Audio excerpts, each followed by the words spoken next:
Hello, എല്ലാവരും സുഖമായിരിക്കുന്നോ? നമുക്കിന്ന് നമ്മുടെ വായിലിട്ട അലിഞ്ഞു പോകുന്ന രീതിയിൽ സോഫ്റ്റായിട്ടുള്ള നാടൻ അരിയുണ്ട തയ്യാറാക്കിയാലോ? നമ്മൾ ഷോപ്പിൽ നിന്നൊക്കെ വാങ്ങുന്ന അരിയുണ്ട ചിലപ്പം ഭയങ്കര ഹാർഡായിരിക്കും അല്ലേ? ചിലപ്പോൾ നമ്മുടെ പല്ല് പോവും അത് കടിക്കാൻ നോക്കിയിട്ട്. ഇത് അങ്ങനെയൊന്നുമല്ല, ഇത് കാണുമ്പോൾ തന്നെ നിങ്ങൾക്ക് മനസ്സിലായി കാണും. ഇത് വളരെ സോഫ്റ്റാണ്. നമുക്ക് കുറച്ച് ദിവസത്തേക്കിന് ഉണ്ടാക്കി വെക്കാനും പറ്റും. 10 മിനിറ്റ് തയ്യാറാവുന്ന നല്ലൊരു അരിയുണ്ടയുടെ റെസിപ്പിയാണ് കേട്ടോ. അതിനായിട്ട് ആദ്യമായിട്ട് ചോട് കട്ടിയുള്ളൊരു പാത്രം എടുക്കുക. അതിലേക്ക് കഴുകി വൃത്തിയാക്കി വെള്ളമെല്ലാം വാർന്നു പോയാൽ 1 കപ്പ് ചുവന്ന അരി ഇട്ട് കൊടുക്കുക. കുത്തരി കേട്ടോ, മട്ടേരി ഇട്ട് കൊടുത്തിട്ട് നന്നായിട്ട് ഇത് വറുത്തെടുക്കണം. ഇത്തിരി പോലും കരിഞ്ഞു പോകാൻ പാടില്ല. അതാണ് ഞാൻ പറഞ്ഞത്, ചുവട് കെട്ടിയുള്ളൊരു പാത്രമാണെങ്കിൽ നമ്മൾ ഹൈ ഫ്ലെയിമിൽ വെച്ചാലും നമുക്കത് കരിഞ്ഞു പോകാതെ നന്നായിട്ട് വറുത്തെടുക്കാൻ പറ്റും. ഇത് പെട്ടെന്ന് തന്നെ പൊട്ടി വരും കേട്ടോ. പൊട്ടി വന്നു തുടങ്ങിയാൽ ഇളക്കി കൊടുത്തുകൊണ്ടേ ഇരിക്കുക. പെട്ടെന്ന് തന്നെ എല്ലാ അരികളും അപ്പോൾ ഒരേ ചൂടിൽ വന്നിട്ട് അരി നന്നായിട്ട് തന്നെ വറുത്ത് കിട്ടും. അപ്പോൾ അങ്ങനെ റെഡിയാക്കി എടുക്കുക. ഇതിപ്പോൾ നീ കണ്ടില്ലേ, നന്നായിട്ട് ഇത് വറുത്ത് വരുന്നുണ്ട്. ഇപ്പോൾ ഓൾമോസ്റ്റ് ഒക്കെ റെഡി ആയിട്ടുണ്ട്. ഒന്നുകൂടെ നന്നായിട്ട് ഇളക്കി കൊടുക്കുക. അപ്പോൾ നമുക്ക് എല്ലാ അരികളും ഒരേ രീതിയിൽ ഇങ്ങനെ മൂത്ത് കിട്ടും. ഇപ്പം ഓൾമോസ്റ്റ് റെഡി ആയിട്ടുണ്ട്. ഞാനിനി തീ ഓഫ് ചെയ്തിട്ട് ഇതൊരു പരന്ന പാത്രത്തിലേക്ക് ഇട്ട് ഒന്ന് തണുക്കാൻ വയ്ക്കാം.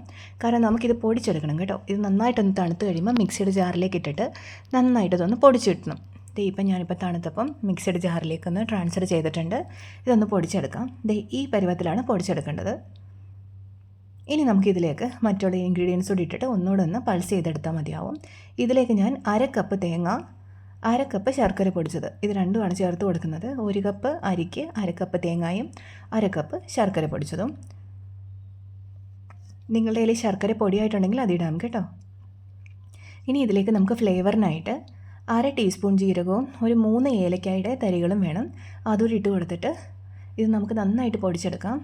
പിന്നെ ഞാൻ ടേസ്റ്റ് ബാലൻസ് ചെയ്യാൻ വേണ്ടിയിട്ട് 1 നുള്ളു ഉപ്പ് കൂടി ചേർക്കുന്നുണ്ട് കേട്ടോ. നമുക്കിതൊന്ന് പൊടിച്ചിട്ട് വരാം. ഇത് പൊടിച്ച് കഴിയുമ്പം ഈ ഒരു പരുവത്തിന് നമുക്ക് കിട്ടും കേട്ടോ. ഇതിങ്ങനെ എല്ലാം കൂടെ ഒന്ന് മിക്സായിട്ട് വരും. ഒരു ചെറിയ നനവ് പോലെ നമുക്ക് തോന്നും കേട്ടോ. ഈ ശർക്കരയിൽ നിന്ന് കിട്ടുന്നതാണ്.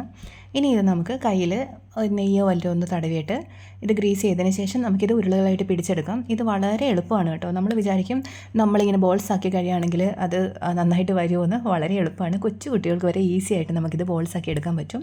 അപ്പോൾ ഓരോ കൈപ്പിടി എടുക്കുക, ഇങ്ങനെ കയ്യിൽ വെച്ച് ഞെരിച്ച് ഇതിങ്ങനെ ഉരുളകളാക്കി എടുക്കുക. വളരെ എളുപ്പമാണ്.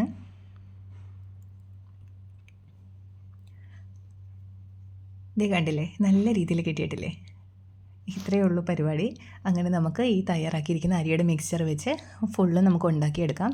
ഞാനിവിടെ 1 കപ്പ് അരി എടുത്തെന്ന് പറഞ്ഞല്ലോ. 1 കപ്പ് അരിക്ക് എനിക്ക് 9 അരിയുണ്ട കിട്ടിയിട്ടുണ്ട്. അപ്പോൾ നിങ്ങൾക്ക് കൂടുതലായിട്ട് വേണമെങ്കിൽ അതിനനുസരിച്ച് എടുക്കുക. ഇനിയിപ്പോൾ ഒരു ബോളോടെ എടുക്കാനായിട്ടേ ഉള്ളൂ, അതുകൂടെ റെഡിയാക്കാം. അപ്പം ഞാൻ പറഞ്ഞല്ലോ, ആരെങ്കിലും നമ്മുടെ വീട്ടിലേക്ക് ഗസ്റ്റ് വരും എന്ന് പറയുമ്പോൾ പോലും നമുക്ക് പെട്ടെന്ന് തയ്യാറാക്കിയെടുക്കാൻ പറ്റുന്ന നല്ലൊരു 4 മണി പലഹാരമാണ്. അതും ഹെൽത്തിയാണ്. നമ്മളുടെ വീട്ടിൽ എപ്പോഴും ഉള്ള ഇൻഗ്രീഡിയൻസ് വെച്ചിട്ട് മാത്രമാണ്. അപ്പോൾ എല്ലാവരും ട്രൈ ചെയ്ത് നോക്കുക. നമ്മുടെ ചാനൽ ആദ്യമായിട്ടാണ് കാണുന്നതെങ്കിൽ എല്ലാവരും ഒന്ന് സബ്സ്ക്രൈബ് ചെയ്തേക്കണം കേട്ടോ. ഇത് ഞാൻ മുറിച്ച് കാണിച്ചു തരാം കേട്ടോ. ഇത് എത്ര സോഫ്റ്റ് ആണെന്ന്. നമ്മൾ സോഫ്റ്റ് ആണെന്ന് പറഞ്ഞാൽ മാത്രം പോരല്ലോ. ഇപ്പോൾ ഒരു ഉരുള എടുത്തിട്ട് ഞാനിപ്പോൾ മുറിച്ച് കാണിച്ചു തരാം.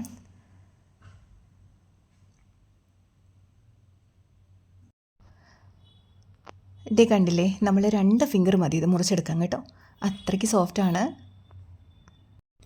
അപ്പോൾ എല്ലാവരും വീട്ടിൽ ഒരു തവണയെങ്കിലും ട്രൈ ചെയ്ത് നോക്കിയിട്ട് അഭിപ്രായങ്ങൾ അറിയിക്കുക. നമുക്ക് നാളെ ഇതുപോലെ നല്ലൊരു വീഡിയോ ആയിട്ട് വീണ്ടും കാണാം. ഞാൻ ഇതേപടിയുള്ള ഒത്തിരി ഈസി ആയിട്ടുള്ള ഒത്തിരി റെസിപ്പീസ് നമ്മുടെ ചാനലിൽ ഇട്ടിട്ടുണ്ട്. നമ്മൾ ആദ്യമായിട്ടാണ് കാണുന്നതെങ്കിൽ അതെല്ലാം ഒന്ന് കണ്ടു നോക്കാം കേട്ടോ. അപ്പം നമുക്ക് നാളെ കാണാം.